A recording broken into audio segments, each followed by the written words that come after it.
Muchas gracias, vale. Buenas tardes a todos, bienvenidos al Instituto de Investigaciones de Historia del Derecho, bienvenidos los que vienen por primera vez, bienvenidos todos aquellos que nos vienen siguiendo, que se sumaron el año pasado y los que se sumaron este año.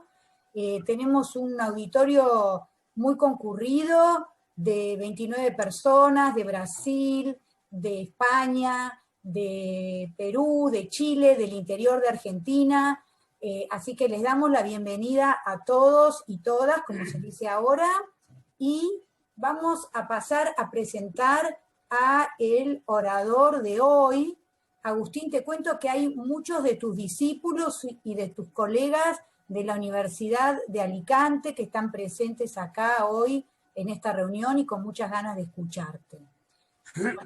Así que lo vamos a presentar al doctor Agustín en esa presentación mínima que nos permite el poco tiempo que nos da el Zoom. Agustín Bermúdez Aznar es doctor por la Universidad de Murcia. Enseñó Historia del Derecho Español en esa universidad, en la Universidad Complutense de Madrid, en la Universidad de La Laguna y finalmente en la de Alicante, donde enseña desde 1980. Se ha desempeñado en cargos de gestión en la Universidad de Murcia y en la Universidad de Alicante. Sus principales líneas de investigación son las instituciones jurídico-públicas territoriales y locales del período bajo medieval y moderno en los territorios de la Corona de Castilla y Aragón, las instituciones administrativas, penales y procesales de Indias en los siglos XVI y XVII y el derecho privado y procesal hispano. Fue presidente del Instituto Internacional de Historia del Derecho Indiano. Agustín, bienvenido. Es un gusto enorme tenerte en el instituto, entre comillas, para hablar de un tema que nos interesa tanto, sobre todo los que hacemos derecho indiano, y que tiene un título muy intrigante. Así que la plataforma es tuya, adelante. Muchas gracias, Viviana, por tu amable presentación, por tu eficaz labor gestora, siempre estás ahí, te lo agradezco mucho. Buenas tardes, queridas y queridos colegas. Constituye para mí un gran motivo de satisfacción comparecer esta tarde ante tan grato auditorio para corresponder a la amable invitación que en su día me cursaron Ezequiel y Viviana, director y vicedirectora de este prestigioso y para mí muy querido Instituto Bonaerense, una institución a la que me honro en pertenecer como miembro correspondiente español desde mi designación en el año 2006. Creo que más allá del cumplimiento de una obligada norma de cortesía académica, es de estricta justicia felicitarles a ambos y a todo su equipo por esta exitosa iniciativa de encuentros científicos. Sin ellos proponérselo, y habida cuenta del interés y calidad de estas reuniones, están consiguiendo que las mismas se conviertan en excelentes paliativos para conllevar mejor los largos periodos trienales que jalonan las reuniones de nuestro Instituto Internacional de Historia del Derecho Indiano. Hacer historia del derecho en tiempos de coronavirus se me está mostrando una empresa difícil para quienes estamos en edad de riesgo, debemos permanecer lo más aislados posible y no tenemos una gran biblioteca histórico-jurídica. Por eso, desde el año pasado he aprovechado este obligado encierro para trabajar en un proyecto cuya realización vengo acariciando desde hace ya bastante tiempo.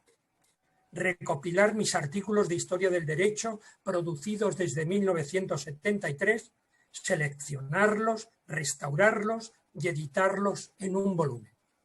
A tal fin ya he seleccionado los 57 artículos, todos publicados, de que constará el volumen.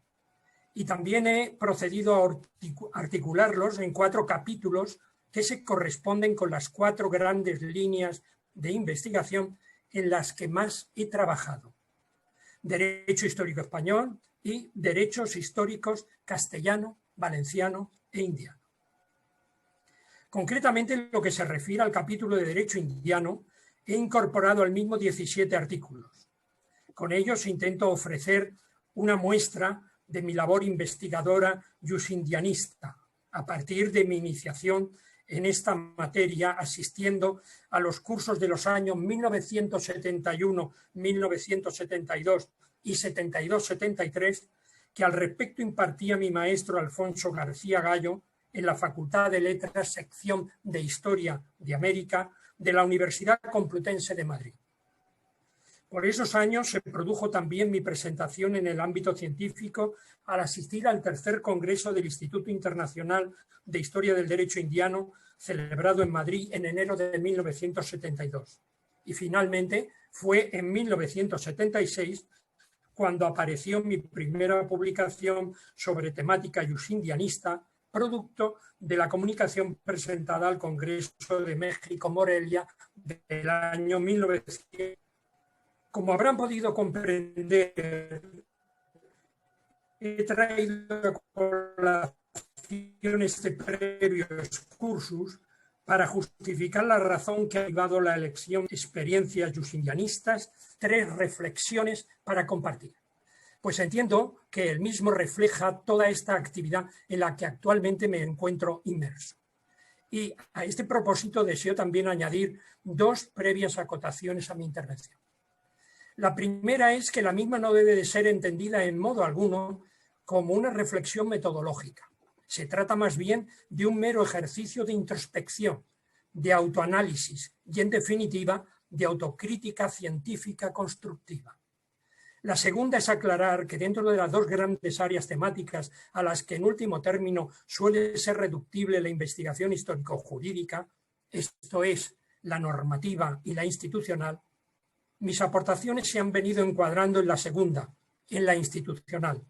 En ella he intentado indagar los orígenes y la regulación jurídica de algunas instituciones colegiadas o unipersonales de la administración indiana. Concreta y muy especialmente destacaré y me referiré aquí a 3 principales: los virreinatos, las audiencias y los corregidores indianos. Y con ellas ilustraré las 3 reflexiones que deseo exponerles. El trasplante de las instituciones castellanas y su adaptación al espacio indiano, la lenta evolución y larga permanencia institucional y la necesaria mayor acotación espacio-temporal en el espacio de las instituciones indianas. Entremos pues en materia. Primera reflexión: el trasplante de las instituciones castellanas y su adaptación al espacio indiano. Debo reconocer que a lo largo de todos estos años y en cada trabajo que emprendía, nunca ha dejado de sorprenderme el decisivo papel jugado por el exitoso trasplante a Indias de las instituciones castellanas y su poderoso arraigo durante siglos. Por lo tanto, el telón de fondo jurídico castellano ante el que se desenvuelve el inicio de la propia vida institucional indiana ha estado siempre presente en mis estudios sobre virreinatos, audiencias y corregidores. Respecto al virreinato, su proceso de instauración fue un tanto complejo, tal y como tuve ocasión de exponer en mi estudio sobre la implantación del régimen virreinal en Indias. La primera etapa insular o antillana de dicho proceso, entre 1492 y 1536, estuvo caracterizada por su desdibujado perfil institucional del oficio de virrey, consecuencia de las peculiaridades del nombramiento colombino y de la indeterminación de sus competencias. Contrariamente a esta situación, nada de todo ello acontece en la segunda y definitiva etapa iniciada en 1536 con el establecimiento del virreinato de la Nueva España. Ahora, el oficio de virrey se dota de un inequívoco perfil institucional acorde con la práctica que del mismo existía en los territorios de la monarquía hispana, carentes de una permanente presencia real: Navarra, Aragón, Cataluña, Valencia, Mallorca, Nápoles, Sicilia y Cerdeña. El modelo estándar virreinal es en todos ellos el mismo: un representante real, por lo general laico y noble, dotado de máximas facultades de gobierno, justicia y milicia, debido a la acumulación de las mismas en un idéntico y único titular.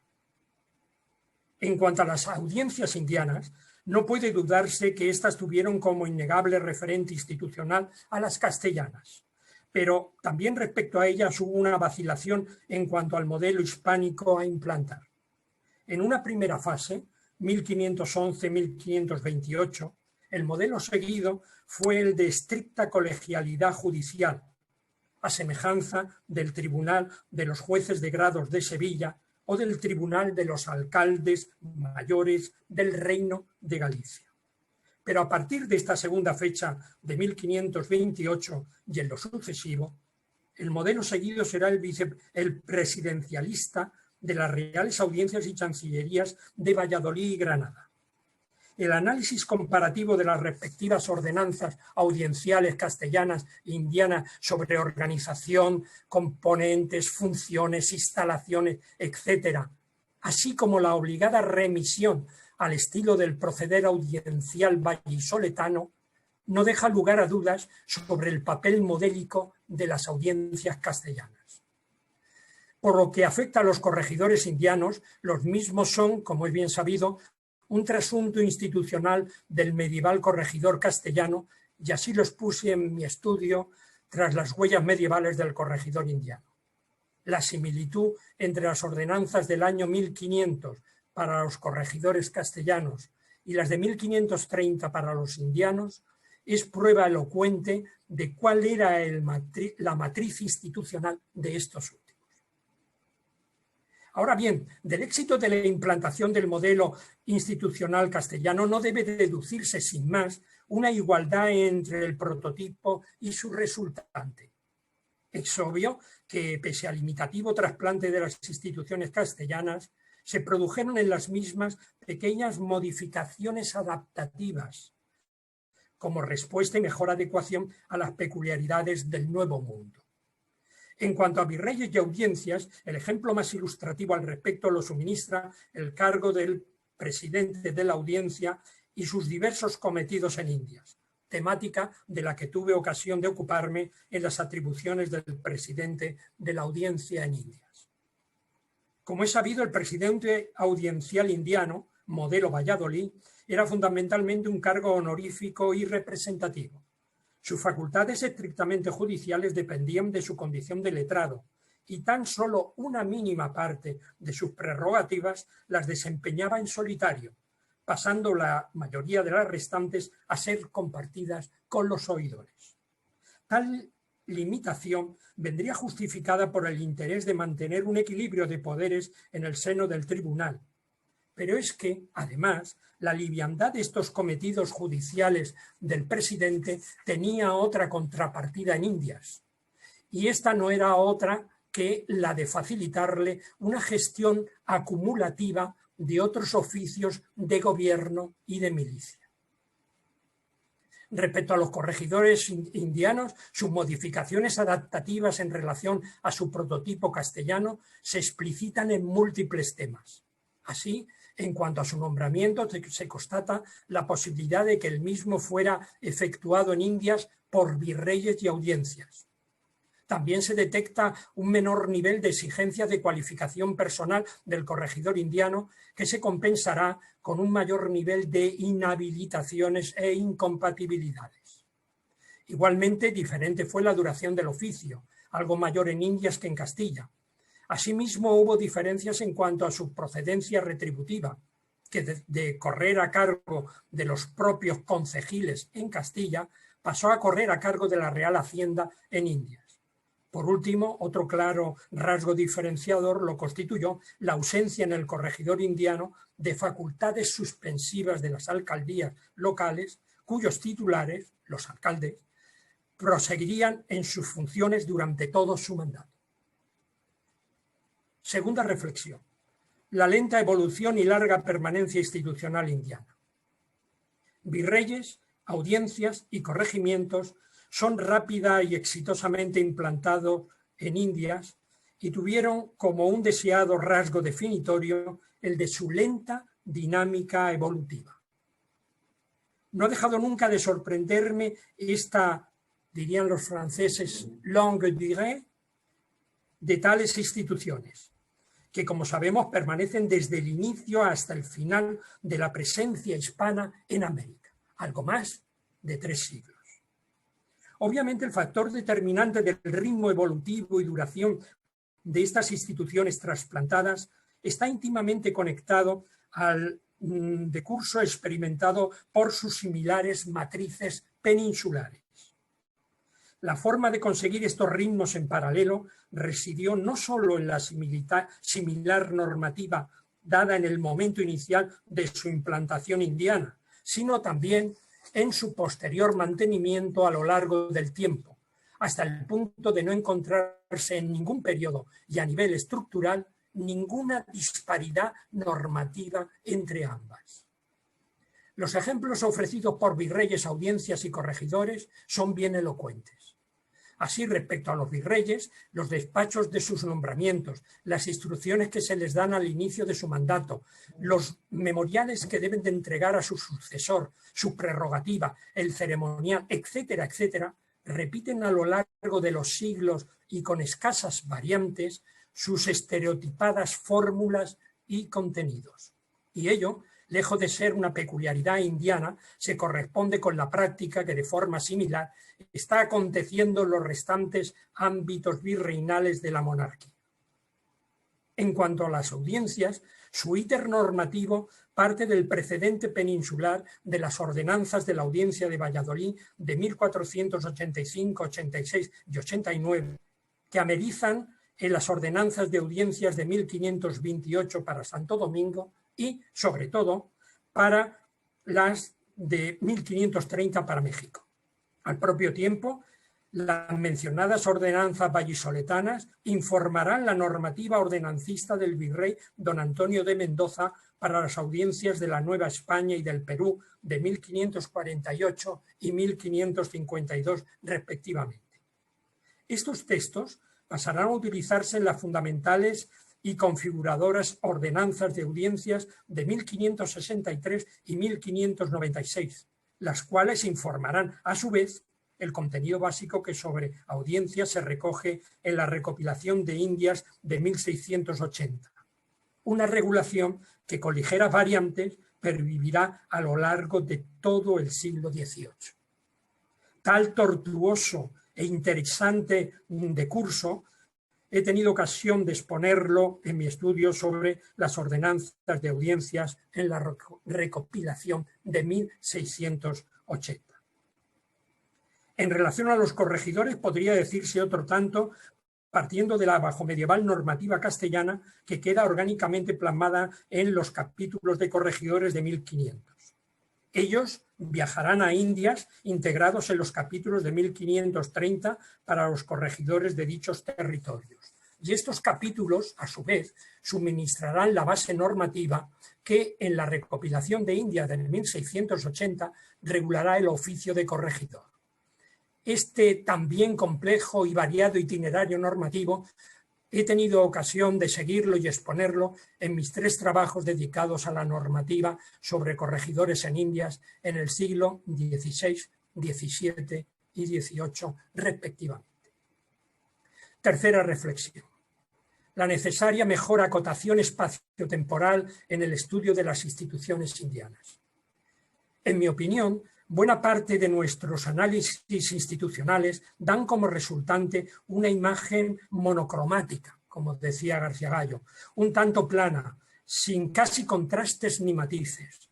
Tal vez la causa de ello resida en que al ponerse el énfasis de la investigación en la dinámica normativa reguladora de las instituciones, se ha prestado poca atención al papel desempeñado por las coordenadas espaciotemporales en las que toda institución se encuentra inserta. Respecto a la coordenada espacial, se advierte en muchas ocasiones la propensión a constreñir el entramado institucional a ámbitos excesivamente omnicomprensivos y unitarios, tal y como ocurre, por ejemplo, con referencia al uso que en muchas ocasiones se hace con la utilización del término Indias en cuanto determinante espacial. Tal vez pueda ser correcta dicha utilización con referencia al primer periodo del dominio hispano sobre las Antillas, pero no cabe duda que a medida que avanza la progresión temporal y la continentalización de la conquista del espacio americano, a partir de los años 40 del siglo XVI, ese término Indias deviene cada vez más genérico, menos caracterizador y al propio tiempo más necesitado de una precisa acotación. Respecto a la coordenada temporal ocurre otro tanto. Debido al falso espejismo creado en muchas instituciones por la lenta evolución y larga pervivencia de su normativa reguladora, es fácil formarse una imagen institucional un tanto estática, de nulo o escaso dinamismo. Creo que estos reduccionismos que pueden llegar a dar una distorsionada imagen institucional podrían paliarse haciendo un mayor uso de análisis comparativos espaciotemporales. Mediante ello se podría constatar con mayor nitidez y precisión las similitudes, las diferencias o los meros matices que a lo largo del tiempo y en los distintos espacios han adoptado las instituciones indianas. El caso de los corregidores puede ser paradigmático para ilustrar este planteamiento. Tanto el corregidor castellano como el indiano tienen un mismo perfil institucional y los dos están actuando sincrónicamente durante siglos en dos ámbitos espaciales distintos como son Castilla e Indias. No cabe duda que de un análisis comparativo como el propuesto podrían conseguirse respuestas a muchos problemas. Por ejemplo, a las causas de la distinta dinámica surgida en el siglo XVIII entre el corregidor castellano, que termina por afianzarse y consolidarse en casi todo el territorio hispano, y el corregidor indiano, cuya pronunciada crisis en ese mismo siglo le lleva a su casi desaparición de muchos ámbitos de la geografía hispanoamericana. Pero todavía más, si nos centramos sola y exclusivamente en el ámbito indiano, el mismo método valdría para explicar, por ejemplo, las causas motivadoras de la desigual intensidad espacial que alcanza la mencionada crisis de los corregidores indianos, pues mientras que de algún modo perviven en el virreinato del Perú, sin embargo prácticamente desaparecen en el virreinato de la Nueva España. No debe pensarse que esta reflexión sea un simple planteamiento teórico o que constituya una quimérica propuesta de difícil o imposible realización. Todo lo contrario. Se trata de una propuesta factible tanto a nivel documental como bibliográfico. Baste pensar, sin ir más lejos, lo que al respecto aportaría un análisis comparado obtenido de la documentación proveniente de juicios de residencia y de visitas en Castilla e Indias que están bien custodiados, por lo menos en nuestros archivos nacionales. Bien, pues dejando en el aire todas estas reflexiones, por mi parte nada más que no sea agradecer la paciente escucha de esta que espero será para mí una terapéutica sesión de psicoanálisis institucional, y con ella he aprovechado para cumplir con el instituto, con mi querido instituto, para compartirles mis más inmediatos proyectos y sobre todo para hacerles partícipes de mis inquietudes sobre algunos problemas que en la actualidad me está planteando nuestra siempre apasionante historia del derecho indiano. Muchas gracias. Muchísimas gracias, Agustín. Muchísimas gracias por haberte ajustado al tiempo. Lo que vamos a hacer ahora es dejar este Zoom y con el mismo procedimiento ingresar en el segundo Zoom que le enviamos a todos. Haces el mismo procedimiento que hiciste con este, con el segundo link que te mandé. Cualquier cosa, si no, seguimos ahora, conversamos un minuto por WhatsApp, pero dejamos este y ingresamos con el otro. ¿Está claro?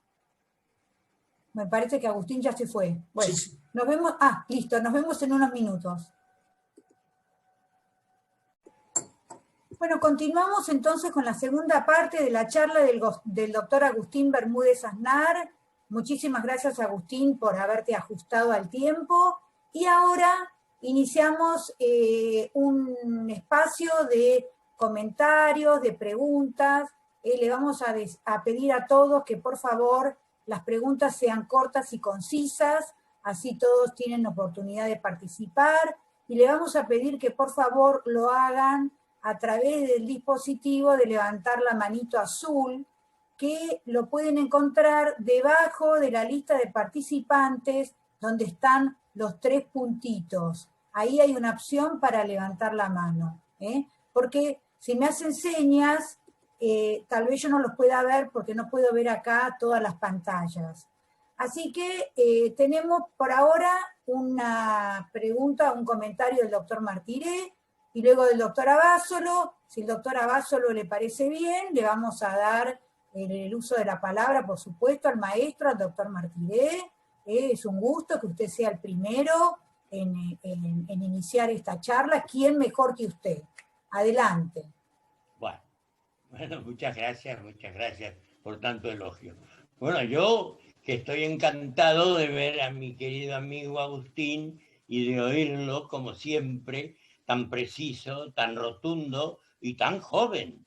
Así que te felicito, Agustín, has dado una lección de derecho indiano brillante, digna de un discípulo de don Alfonso. Tantas veces te hemos escuchado y lo hemos escuchado a él. Así que yo he pedido la palabra nada más que para felicitarte y alegrarme de que el Instituto de Historia del Derecho, en manos de Ezequiel y de Viviana, haya tenido el acierto de traer a un maestro del derecho indiano a hablar aquí en Buenos Aires. Así que felicitaciones, Agustín, y la alegría de verte y de oírte. Nada más. Muchísimas gracias, Eduardo. Muchísimas gracias. Doctor Martiré, eres muy amable. No solamente tuvimos la idea, tuvimos la suerte de que el doctor Bermúdez Aznar quisiera venir, quisiera participar, porque el instituto está abierto para todos, pero muchos tienen compromisos o no están familiarizados con la plataforma y no siempre conseguimos que todos puedan venir y exponer. Así que le agradecemos mucho a Agustín, con el que estuvimos en contacto desde el año pasado, ¿no es cierto, Agustín? El año pasado no pudo, sí. Pero este año ya nos destinó este espacio. Así que bueno, doctora Abasolo, le doy el uso de la palabra y después yo también quiero hacer un comentario. Bueno, yo voy a aprovechar que están muy tímidos y no voy a ser tan breve, porque hay varias cosas, ¿no? No solamente, por supuesto, empezamos por el agradecimiento intelectual y por los afectos, porque realmente estas cosas magníficas que tiene el mundo académico es poder conocer gente estupenda, maravillosa, como es el caso del querido maestro Agustín. Nosotros sabemos los que nos dedicamos a la actividad universitaria, que tiene a veces sus desafíos, sus sinsabores, sus cosas a veces hostiles, pero tiene la maravilla del conocimiento, de la investigación, y la maravilla de personas que nos iluminan, nos ilustran, y encima, como en el caso de Agustín, tiene ese don de gentes, ese ánimo de caballero, con lo cual yo quiero decirle a todos, y decírselo a él, que me felicito a mí mismo por poder haber disfrutado tantos años de su amistad científica y personal.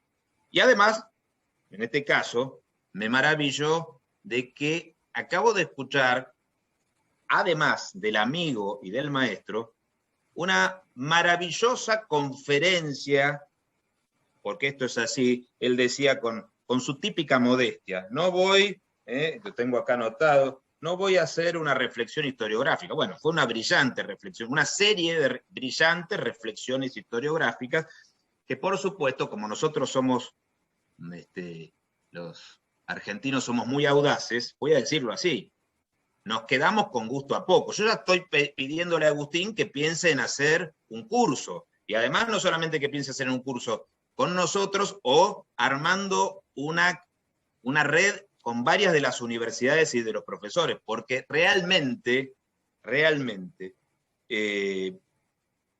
hay unas cosas que son, en esta época, frente a estas disciplinas, el Instituto Internacional de Historia del Derecho Indiano, que es, digamos, la continuación espiritual de la escuela de Hinojosa, Altamira, don Alfonso García Gallo, y de Levene, don Ricardo Sorraquín, y también de Alamiro de Ávila Martel, es una institución señera que tiene un capital cultural, historiográfico acumulado que es formidable, pero que necesita, en algún sentido, darse más a conocer fuera del ámbito de sus propios especialistas, y también está en el momento para decantar toda esa experiencia. Agustín refleja en su pensamiento y en su comentario esta no fácil característica que es un conocimiento intenso, un manejo de la documentación édita e inédita, y una sagacidad también muy infrecuente. Todo esto junto, que casi ya único.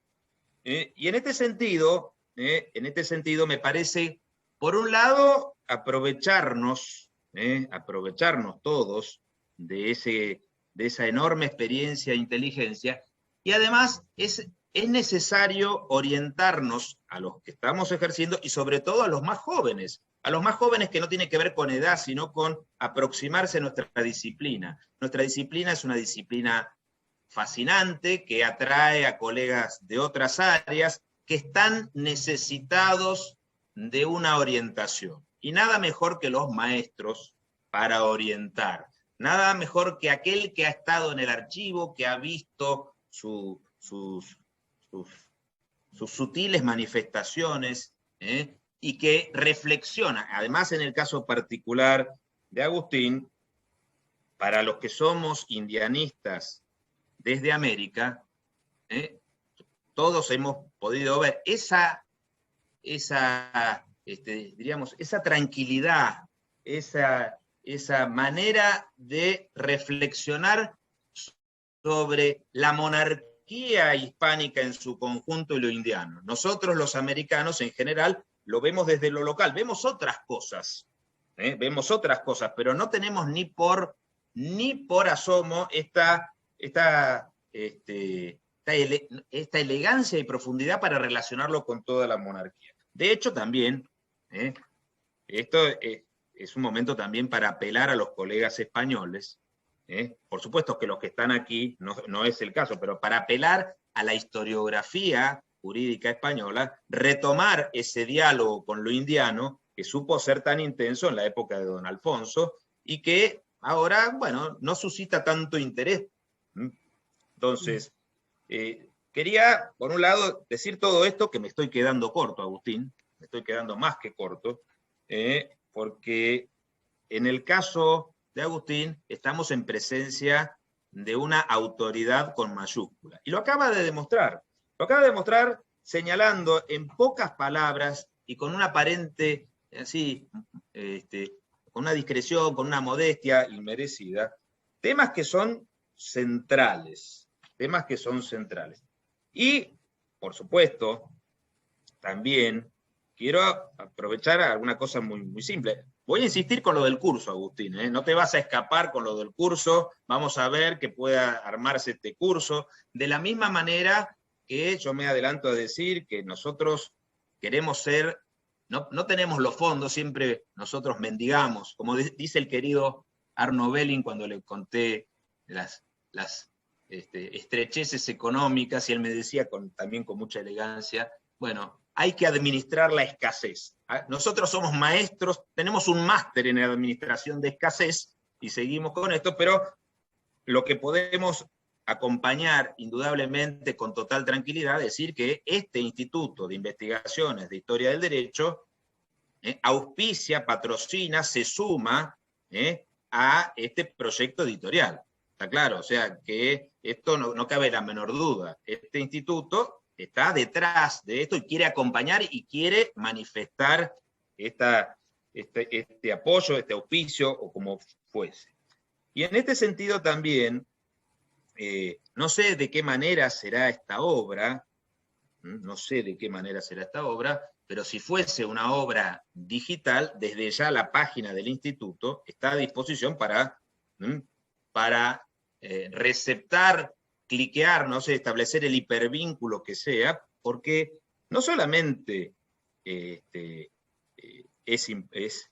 el homenaje que corresponde, es una necesidad tener voces como la tuya, Agustín, tener voces orientadoras que establezcan lineamientos, reflexiones, que señalen un rumbo con claridad, ¿sí? Sobre todo en momentos que seguramente con todo lo que he dicho Eduardo se va a sumar, donde la purificación de la historia del derecho, que es una de sus preocupaciones, pero además también la delimitación conceptual de nuestro objeto y de cómo trabajarlo, es tan importante. Así que muchas gracias por habernos ilustrado y habernos agasajado con esta maravillosa exposición. Muchas gracias, Ezequiel, por tus palabras. Más producto de tu amistad, de tu bonomía, de tu encanto personal. Más producto de eso que de mis méritos. Dicen que más sabe el diablo por viejo que por diablo. Quizá por eso ahora me destapo con estas cosas. Pero bien, yo desde aquí me comprometo a colaborar. He colaborado siempre. Sabes que colaboré con los premios, siempre que se me ha pedido, porque para mí es un baldón de orgullo ser un miembro correspondiente vuestro, sinceramente. Y me une una gran relación con todos vosotros. Participo muy estrechamente con Eduardo en esa depuración conceptual. Me imagino que le habrá gustado mucho que yo haya hablado no de reflexiones de historia del derecho, sino de reflexiones jus-indianistas. He puesto delante el derecho y he adjetivado lo indiano, o lo histórico en este caso. Es decir, que bueno, que muy bien, que si maduráis una idea de ese tipo, que me parece muy bonita idea, yo estaré siempre desde ya a vuestra disposición. Pero muchas gracias por tus palabras inmerecidas. Bueno, yo también voy a aprovechar para señalar el afecto que me une a Agustín, afecto que nació en los congresos en los que nos vimos, a partir del primero cuando nos conocimos, y también señalar que las relaciones que se tejen en los congresos son relaciones muy sólidas y que perduran con el tiempo, porque los congresos son breves, tal vez son 2 o 3 días, pero es tan intenso y es tanto lo que uno comparte en los congresos, que las relaciones que se tejen son tan íntimas y tan profundas que exceden lo meramente personal y trascienden a lo académico. Es un tándem, es decir, lo personal no se podría dar sin lo académico y lo académico no se podría dar sin lo personal. Así que yo he disfrutado mucho del contacto con Agustín, he disfrutado mucho de haberlo visto en tantos congresos que hemos compartido, y tuve la suerte de verlo también en su hábitat, en la ciudad donde él vive, en Alicante. Parece mentira, pero ya han pasado un par de años de esa bienvenida que me dio él con Magdalena Martínez, que está acá presente en Alicante, así que no quería dejar de señalar que me sentí muy a gusto y que disfruté mucho de la compañía de ustedes. Así que eso en lo personal. Y con respecto a la brillante exposición de hoy, me pareció tan interesante que ahora que está revisando su producción, con miras a una reedición de su obra, vuelva a poner en palabras una cuestión que nos está preocupando tanto a todos en este momento, los que hacemos historia del derecho, y que es el tema del estudio comparado de la historia del derecho. Y me parece que en los temas que trabaja Agustín es imprescindible abordar esos temas desde esa perspectiva, ¿no? Sobre la que se está trabajando muchísimo ahora. Así que yo celebro que haya señalado acá ante este auditorio, como decía Ezequiel Abasolo, de gente con mucho seniority, con mucha trayectoria, pero también con gente nueva que recién está empezando, que vos hayas puntualizado este tema de la importancia del estudio comparado de la historia del derecho. Muchas gracias, Viviana, por tus palabras. Efectivamente, tienes razón cuando hablas de las relaciones en los congresos, que son muy cortas, pero muy intensas. Yo también recuerdo la primera vez que tuve conocimiento tuyo, que te conocí, y cómo quedé seducido por ti, no solamente por tu encanto personal, no solamente por tu amabilidad, sino por algo que no es un tema de género, me da igual que sea hombre o mujer, por algo que tienes que es de las cosas que más admiro en un ser humano, y es la inteligencia. Y desde el primer momento me encantó tu fino sentido crítico, tu inteligencia en suma.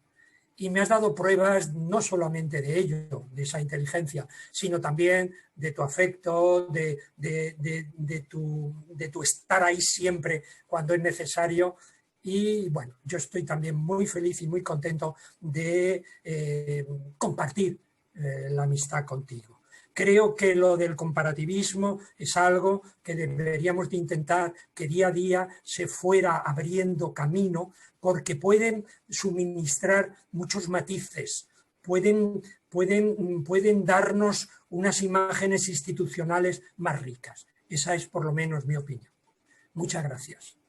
No, de nada, muchas gracias por tus palabras. Efectivamente, y aprovecho que no veo ninguna mano levantada, no sé si es que alguien no sabe usar el dispositivo, voy a mirar a ver si veo a alguien que me hace señas, por ahora no veo a nadie. Bueno, aprovecho entonces también para agregar algo en relación con esto de la historia, del estudio comparado, que parece que estamos asistiendo a la historia del derecho está abarcando tantos temas, tantas áreas, tantos aspectos, que se está empezando a escindir, no sé si comparten, y esto lo pongo acá en este ámbito para que lo charlemos, se está empezando a escindir en distintos subgrupos, y uno de los subgrupos es efectivamente esto del estudio comparado de la historia del derecho, que está siendo objeto de atención de muchísimos investigadores, de muchas publicaciones.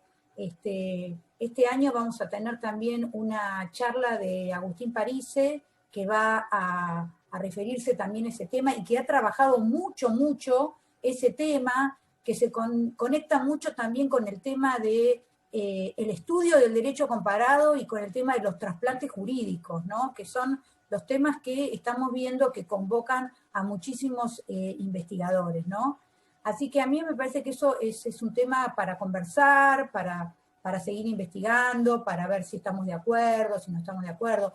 También vos mencionaste otro tema que se relaciona estrechamente con esto, y es algo que nos preguntamos constantemente, si el derecho indiano fue un trasplante jurídico del derecho castellano o no fue un trasplante jurídico, ¿no? Ese también es un tema que hay que pensarlo, que hay gente que opina que sí, hay gente que opina que no. No sé si vos tenés alguna opinión formada sobre esto, si acá alguien quiere hacer algún comentario. Doctora Abasolo, adelante. Bueno, yo creo que podríamos hablar de varias cosas, pero me parece que también acá hay unos mensajes, no sé, Viviana, si lo podés leer, porque Carmen Emilia y Raquel están mandándole mensajes a Agustín que no sé si los está viendo.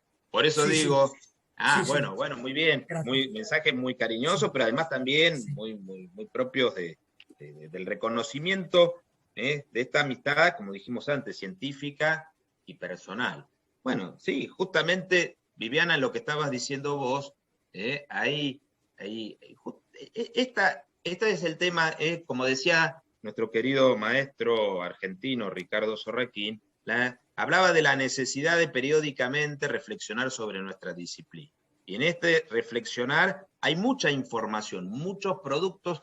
Ustedes también saben, y le dejamos el uso de la palabra a Agustín para que opine, comente o amplíe, pero ustedes saben que estamos viviendo en un mundo que las exigencias académicas nos llevan a una producción casi industrial por exigencias de informes, presentación de materiales, promociones, cuestiones que hacen a el nuevo mecanismo de validación de nuestro conocimiento.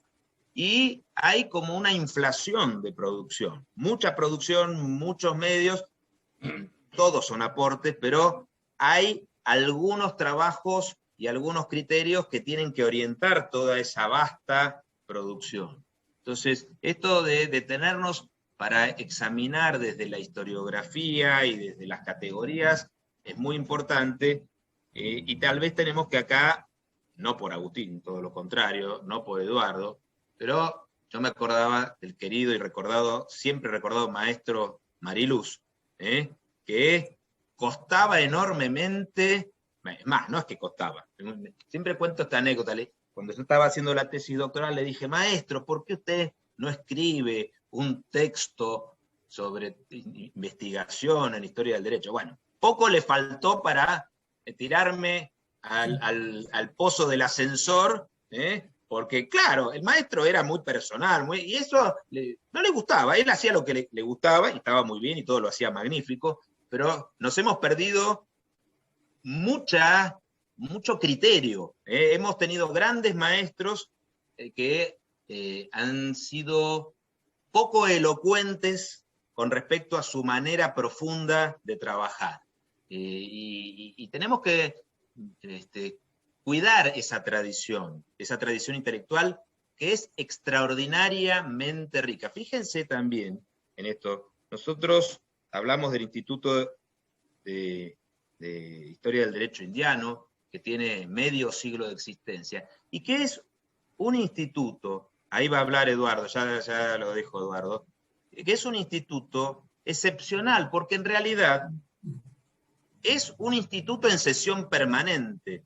Estamos muchos que vamos de manera permanente, lo que no puede ir en la secuencia, todos los congresos, va 2 congresos después. Entonces, no es el congreso al que va un montón de gente que no se conoce. La persona moral, Congreso del Instituto o Instituto Internacional de Historia del Derecho Indiano, mantiene una vida, como dijo también muy bien ahí el mismo Agustín nos dio a entender, mantiene una existencia que se intensifica en los congresos, pero que se prolonga más allá de los congresos. Por eso es que este instituto tiene tanta fortaleza, porque no es un grupo de personas que aleatoriamente se reúnen, hay un interés, tenemos esta identidad. Bueno, Eduardo, lo dejo en el uso de la palabra y lo dejamos después a Agustín, porque obviamente no lo estamos dejando hablar, lo hemos invitado para que comparezca y nos escuche. Esto tampoco puede ser. No, muchas gracias. No, yo también coincido, ¿no? Acá al que hay que escuchar es Agustín Bermúdez, ¿no? No que Agustín Bermúdez nos escuche a nosotros. Pero yo, 2 cosas nomás. Primero, que no nos sorprendamos. Agustín es un maestro y habla como tal. Y sus lecciones son de un maestro. Por eso hay que escucharlo con gran respeto y con mucho cuidado. Nosotros hemos recibido en nuestro instituto y con este sistema novedoso a mucha gente. pero no hemos recibido muchos maestros. Este es uno de ellos. Un hombre que ha dedicado su vida al estudio de la historia del derecho, con un maestro excepcional, de una rigurosidad feroz. Alfonso era feroz, pero así salían sus discípulos, como Agustín.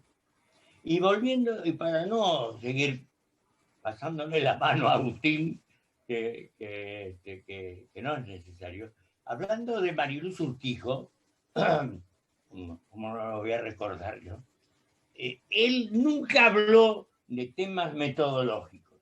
Se metía conmigo, que siempre he tratado de hablar de temas metodológicos, y los he discutido incluso con Alfonso y con mucha gente. Lo de la purificación de lo jurídico es algo que llevo yo encima como un San Benito.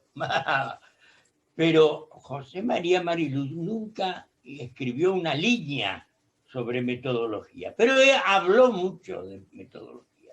Y yo estoy ahora preparando un trabajo, que ya veremos dónde lo llevo, sobre lo que consideraba José María como historia del derecho. Él la equiparaba a una écuyère del circo. La historia del derecho, decía, es como una écuyère que va a toda galope montada sobre dos caballos, la historia y el derecho, que debe saber domeñar muy bien y que debe saberlos llevar a un mismo trato, a un mismo trote, y que no puede reemplazar a los caballos por otras cosas, como tanto que la sociología o que lo social. No, uno es historia y otro es derecho. No se puede cambiar el caballo por un burro, no se lo puede cambiar por una mula. Historia y derecho. Juntos van a formar esta maravillosa historia del derecho tan útil y tan provechosa, que nos ha unido a todos nosotros. Y es precisamente la particularidad de la historia del derecho, la particularidad compleja de la historia del derecho, que nos obliga a meditar sobre ella, como quería Ricardo Sorraquín, y ha dicho Ezequiel con mucho acierto, meditar sobre esta cosa tan joven, porque es muy joven la historia del derecho, y tan compleja.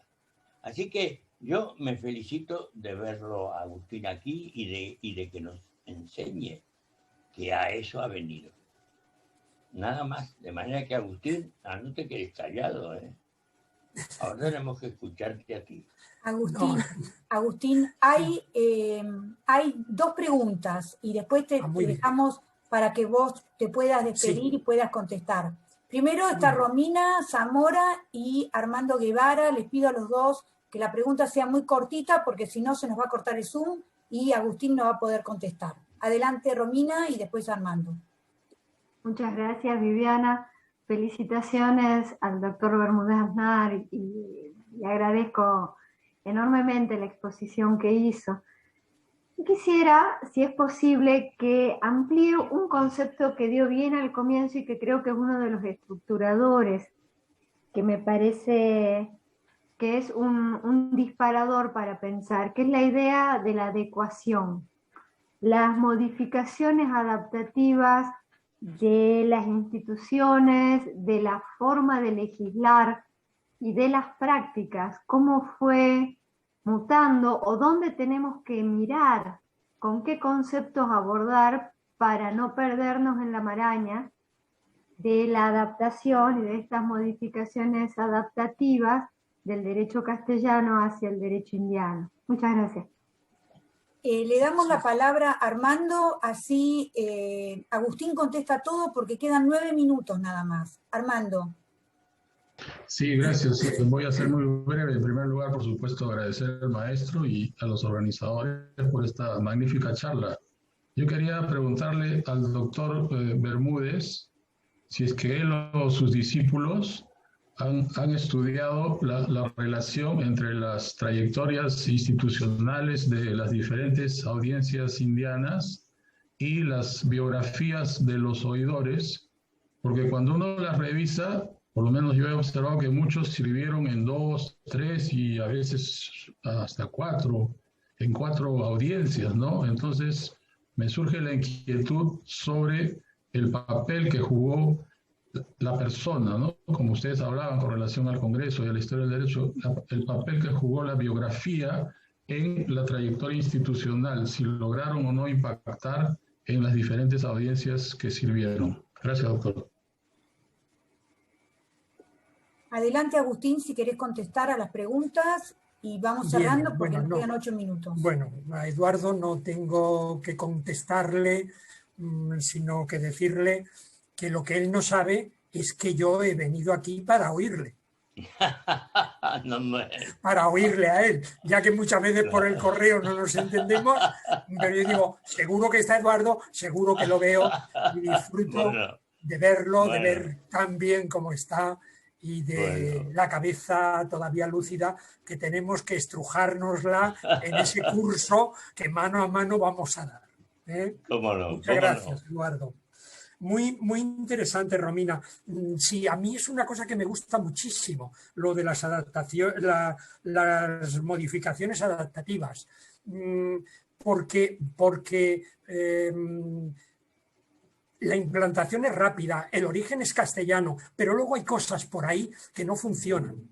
Entonces, ¿eso por qué? Yo pienso que es una adaptación para adecuarse a los condicionamientos del mundo americano. ¿Cómo descubrirlos? A través de la comparación. A través de la comparación. Comparando un ejemplo que puede ser el clarificador y que yo utilizo mucho porque es una de mis instituciones estrellas, porque fue la de mi tesis doctoral, los corregidores. Los corregidores.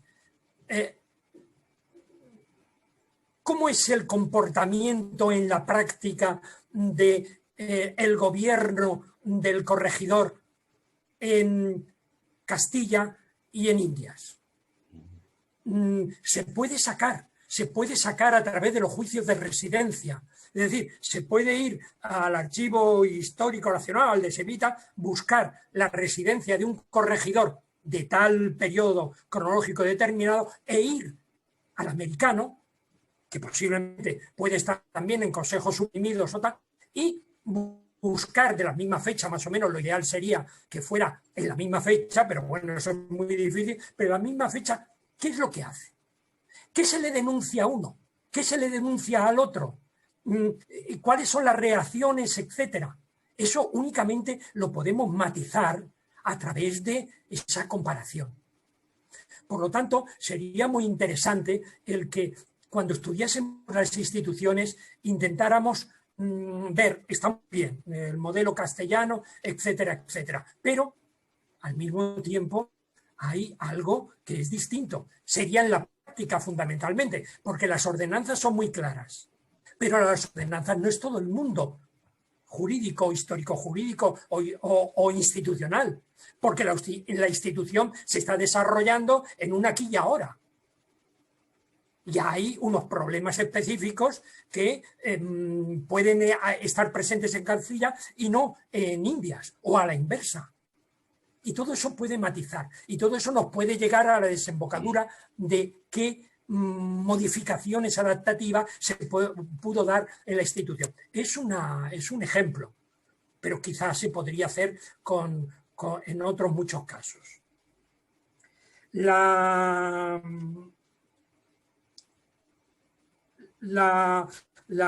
sugerencia, la pregunta de Armando, realmente no hemos, quizá eso es también un cierto fallo, no hemos hecho excesivo hincapié en las biografías, o no todo el que sería menester. Es decir, me pongo yo como ejemplo, en este caso negativo. Bueno, he seguido toda la trayectoria, como ha visto en las audiencias, desde las primeras de Valladolid, cómo van pasando, transcurriendo, tomándose, quitándose, volviéndose a poner, etcétera, etcétera, desde el siglo XVIII. Ahora, ¿qué ocurre con los íter profesionales de la gente de derecho? lo conocemos poco relativamente. Lo conocemos poco. No sé si es por deficiencia de que sus expedientes personales no lo reflejan en la documentación que se maneja o por qué o por cuál razón. Pero sería muy interesante o muy importante hacerlo, porque además esta preocupación suya surge en un contexto que usted conocerá tanto o más que yo, que es una moda metodológica, diríamos, o historiográfica, más que metodológica, historiográfica en la actualidad, que es la vuelta al personalismo. Es una vuelta a la historiografía inglesa, frente a la historia social y económica, la historia de los hechos sociales, etcétera, etcétera.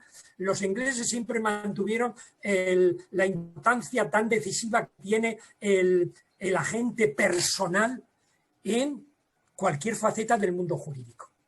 Y no se conoce lo suficiente, porque posiblemente a través de él, a través de sus estudios, de su formación, de su trayectoria profesional, podríamos, cuando alcanza un cierto nivel de responsabilidad administrativa, conocer la razón de por qué ha actuado como lo ha.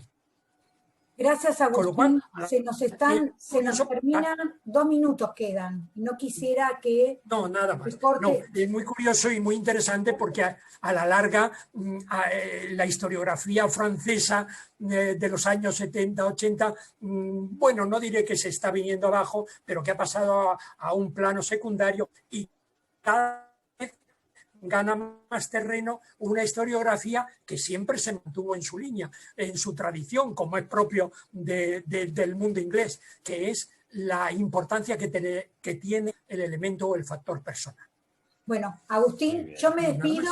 Muchísimas gracias. Saludo a todos los presentes, les agradezco mucho. Te agradezco mucho a vos, Agustín. Y si querés saludar para despedirte, doctora Bassolo está bien, no le vamos a poder dar el uso de la palabra. Agustín, si querés saludar.